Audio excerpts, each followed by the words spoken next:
So anyways, BB, get to posting some questions or we're going to wrap it up early. He says, how do you get in a niche that everything is written and that it seems nothing to improve there? No, that's not true. Like, everything, there is nothing new. Like, is that there's always angles that you can squeeze into. You can, it's kind of hard to pull something out of my ass to give you as an example. But there's always ways that you can kind of wiggle your way into a space.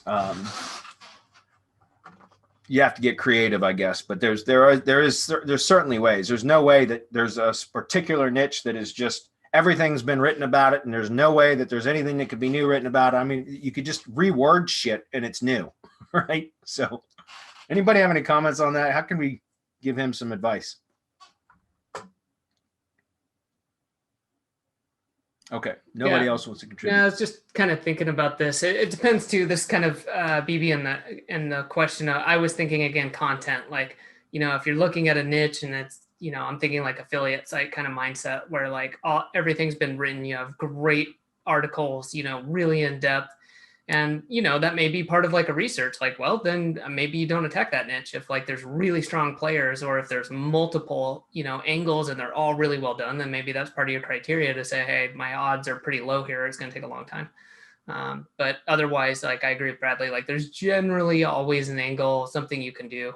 But that's kind of up to you. There's no like metric where it's like, okay, if they wrote this way or this long or from this angle, then don't attack it. That's where your experience comes into play, and you just either have to make the choice to do it and maybe set a tripwire for like, I'm going to work on this project for 6 months. Here's what I expect to happen. If I don't hit this metric, then I'm going to, do something else, or here's what I'm going to do to push further. So thank you, Adam. Yep. That was good. And yeah, I mean, like some of the tools that I know even Adam's, he turned me on the conversion.ai. I don't know that would help, but there's other tools like phrase.io, for example, and some of the others that you could plug some of that content in that you say is well written and can't be improved upon, and probably find ways to improve upon it, is what I'm saying. Yeah, that's been the single best way I've used phrase. Like one is coming up with content briefs for other writers, but then taking the stuff I write and I'm like, oh, this is pretty good.